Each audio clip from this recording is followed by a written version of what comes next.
The first time I realized my neighbor had built part of his driveway on my property, he was standing on it with a beer in his hand, waving at me like nothing in the world could possibly be wrong. And the weird part is, for a while, I waved back. I had no idea that 6 feet of what looked like perfectly normal concrete was going to turn into the ugliest property fight I've ever been part of, and definitely the most expensive lesson my neighbor ever learned. My name's Ryan Mercer, and back in 2019, I bought a little ranch-style place outside Franklin Ridge, Tennessee. Nothing fancy. 3 bedrooms, decent yard, enough room on the side to finally build the fence my wife had always wanted so the dogs could run around without us worrying every 5 minutes. It felt peaceful out there. The kind of neighborhood where people mowed on Saturdays, waved from porches, and left each other mostly alone. Next door was a guy named Travis Nolan. Late 50s, broad shoulders, always wearing work boots even when he clearly wasn't working. The kind of man who somehow made every conversation feel like a challenge even when he was saying hello. At first he seemed alright. Friendly enough. Talked a lot. Had opinions on everything. Property values, roofing materials, politics, garbage pickup schedules. If it existed, Travis had a speech ready. His driveway was the first thing I noticed. Wide concrete strip, freshly sealed, running from the street all the way past the side of his garage. It looked bigger than most in the neighborhood, but I figured maybe that's how the lot had been laid out years ago. The previous owners never mentioned anything unusual. No red flags. No paperwork. So I moved in, unpacked, got busy with normal life. For almost a year, I barely thought about it.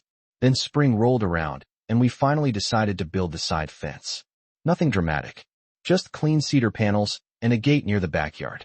I hired a surveyor because I've learned the hard way in life that assumptions get expensive. Best money I ever spent. A guy named Carl came out one Tuesday morning with bright orange markers, measuring gear, and the kind of quiet confidence that tells you he's done this thousands of times. Around noon he knocked on my door. He had that look on his face people get when they're trying to explain something awkward without making it worse. He pointed toward Travis's driveway and said, "Ryan, you might want to come take a look at this." I followed him outside. Carl tapped one of the markers with his boot. Then he stretched his tape line. Then he looked at me. "Property lines here." I looked. Then I looked at the driveway. Then back at the marker. And my stomach dropped. Because Travis's concrete wasn't close. It wasn't barely over. It crossed 6 feet and 4 inches onto my land, and stayed there for almost 40 feet. A giant section of his driveway. The part he parked his truck on every single day. The section he had resealed just a couple months earlier. Legally, it belonged to me. I asked Carl twice if he was sure. He gave me that polite half-smile professionals use when they've already double-checked before saying anything. Then he showed me the certified plat. Every angle, every measurement, every county record, clear as daylight. I stood there staring at that driveway thinking maybe there had to be some explanation. Old mistake. Builder issue. Something. And honestly, I didn't want to fight. I really didn't. So that evening I printed the survey, walked next door, and knocked. Travis opened the door holding a glass of iced tea. "Hey Ryan." I smiled and kept my voice calm. "Hey Travis, got a weird one." I handed him the survey. He studied it. Long enough to actually read it. Then his eyes lifted. Then he glanced over at the driveway. Then back at me. I figured maybe he'd laugh and say, "Wow, didn't know that." Maybe we'd work something out. Instead he handed the paper back and said, "Flat as concrete itself, that's wrong." I blinked. Carl certified it through the county. He shrugged. "County screws things up all the time." I tried again. "I'm not trying to make this difficult. I just figured you'd want to know." That's when his whole expression changed. His jaw tightened. Voice got sharper. "I poured that driveway 12 years ago. Everybody's known where the line is. Previous owner never complained." I nodded. "I understand, but legally he cut me off. You knew people move in, and suddenly maps matter more than neighbors." Then he stepped back and started closing the door. And right before it shut, he said, "That driveway stays where it is." Click. That was it. I stood there with the survey in my hand listening to his deadbolt slide into place. I remember walking back across my yard thinking, all right, so this is how it's going to be. The next morning my wife, Emily, looked at me over coffee and asked what happened. I told her. She just stared at me for a second and said, "He actually said no?" I laughed. Not because it was funny. Because somehow that answer felt ridiculous. Like saying gravity was optional. Still, I gave him room. Maybe he needed time. Maybe pride got in the way. So I filed the certified survey with county records and mailed him a formal encroachment notice. Certified mail. Signature required. Professional. Simple. No threats. No drama. He signed for it Thursday morning and called me less than 2 hours later. I answered. Didn't even get hello. He said, "You really doing this?" I looked out the kitchen window at his truck parked half on my property, and for the first time, I stopped feeling unsure. "No, Travis," I told him quietly. "You already did." There was silence on the line for maybe 2 seconds, but it felt longer. Then Travis laughed. Not a real laugh either. That dry little breath people do when they think you've just crossed some invisible line. "You serious right now?" "I'm serious. You've been here, what, 2 years? About that. And suddenly you know this property better than I do." I leaned against the kitchen counter. "It's not about what either of us thinks. It's what the survey says." He made this sharp sound through his nose. "Survey's garbage." Then he hung up, and for a minute I just stood there staring at my phone. Emily walked in, saw my face, and didn't even need to ask. "Still pretending concrete changes legal records?" "Pretty much." She shook her head and poured coffee. "Then let the county explain it." That became the plan. I gave Travis 60 days, which, according to county code, was more than fair. Honestly, probably more than he deserved. But I wanted every chance documented. Every conversation clean. Every step above board. For the first week, he ignored me. Second week, he started parking his truck even farther onto the encroaching section, almost like he wanted me to notice, which I definitely did. Then came the little comments. I'd be grabbing the mail, and he'd say things loud enough for me to hear. Crazy how folks buy a place and think paper matters more than common sense. Or some people got too much free time. A couple neighbors heard it. Most pretended not to. One older woman across the street, Linda Dawson, quietly walked over while I was trimming hedges. She lowered her sunglasses and said, "You're talking about that driveway?" I nodded.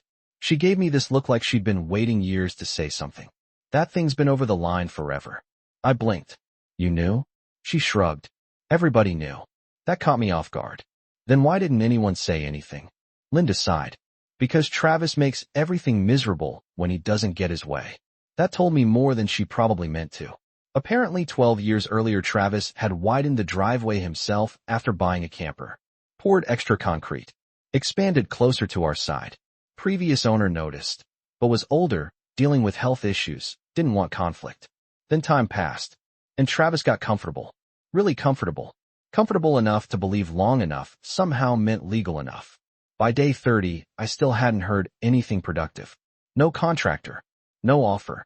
No acknowledgement. Nothing. Day 42, he resealed the driveway. Again. I actually stood at my kitchen sink watching him roll glossy fresh sealant across the exact portion sitting on my land. Like a man polishing evidence. He looked over. Saw me watching. Raised 2 fingers in a wave. That was the moment something shifted in me. Not anger exactly. More clarity. Like, all right. You've chosen your lane. Fine. Day 60 came. Nothing. Day 61, I filed with county zoning enforcement. Submitted the certified survey. Mail receipts. Timeline. Photos. Copies of every note. Everything. 2 weeks later, County Inspector Marcus Hale pulled up in a white truck. Tall guy. Mid-40s. Clipboard. Steel measuring wheel. No-nonsense face. He introduced himself, reviewed paperwork, then walked the property line with me. We measured every point. Every marker. Every inch. Then Marcus stopped where Travis's driveway crossed. Bent down. Checked the county plat. Measured again. Then nodded. Survey's accurate. Simple. Direct. Professional. Right then Travis came outside. Perfect timing. He walked over with that same confident stride. "What's going on?" Marcus introduced himself. Explained the inspection. Travis folded his arms. "That survey's wrong." Marcus barely looked up. "County records say otherwise." Travis pointed toward the street. "This driveway's been here over a decade." Marcus gave him a calm look. "That doesn't change the boundary." Travis's jaw flexed. "So what, you gonna make me rip it up?" Marcus clipped his pen back onto the board. "If you don't voluntarily correct the encroachment before deadline." "Yes." You could feel the air change. Heavy. Tight. Travis stepped closer. Not threatening exactly, but definitely pushing. "You people got better things to do." Marcus didn't move. "This is your notice." Then he handed him the paperwork. Official correction order. Compliance deadline. Daily fine after expiration. Travis stared at the page, actually speechless. And I'll be honest, that may have been the first time I'd ever seen him without an answer. He turned and walked back inside without another word. Emily came out after Marcus left. Did that really happen? Yep. Did he actually get fined? If he misses deadline. She smiled. Well, this should be interesting. Interesting turned into awkward fast. For the next week, Travis avoided eye contact. No comments. No waves. No driveway theatrics. Then one afternoon his brother showed up. Pickup truck. Big guy. Same Nolan face. They stood in the driveway arguing loud enough half the block probably heard. I caught pieces through the open garage. You should have fixed it months ago. It's not his land. It literally is. I'm not tearing up concrete because some map says so. Then silence. Then louder. Then a slammed truck door. His brother peeled out. 3 days later, deadline arrived. Nothing happened. Next morning, county posted violation. Fine started immediately. Per day. And suddenly Travis got very busy. Phone calls. Contractors stopping by. People measuring. Lots of pacing. Very little smiling. By Friday, a demolition crew rolled in. White utility truck. Mini excavator. Jackhammers. Concrete saw. I was standing in the kitchen making coffee when I heard the first crack. That sharp explosive sound of steel against concrete. Emily came in, looked out the window, and just said, "Oh wow." The crew cut a straight line exactly down the survey markers. Then started breaking apart slab after slab. Chunks lifting. Dust everywhere. Truck backing up. Workers hauling broken concrete out piece by piece. And Travis sat on his front porch, arms folded, stone-faced, watching every inch disappear. Nobody spoke. Not him. Not the crew. Not me. Just jackhammers and the sound of 12 years of stubbornness breaking into pieces. And standing there with coffee in my hand. I realized the craziest part wasn't that he lost. It was that he could have avoided every bit of it. A simple conversation. One honest fix. That's all it ever would have taken. But pride has a weird way of getting expensive. And Travis Nolan was about to learn exactly how expensive. By the end of that first day, the driveway looked like somebody had taken a giant bite out of it. Broken concrete stacked in piles. Dust all over the curb. Orange County markers still standing there like they had been the whole time. Calm, unbothered, impossible to argue with. Travis never moved from that porch. Same folding chair. Same crossed arms. Didn't say a word to the workers. Didn't say a word to me. And honestly, that silence said more than anything he'd yelled over the past 2 months. The next morning they came back. Poured a fresh edge exactly along the legal boundary. Perfectly straight. Cleaner than it had ever looked before. It actually made me laugh a little because if he'd done it right in the first place, years ago, nobody would have thought twice. But now every person driving past slowed down. People noticed. And neighbors talk. Linda from across the street waved me over later that afternoon while I was dragging trash bins back. She smiled and said, "Well, that finally happened." I laughed.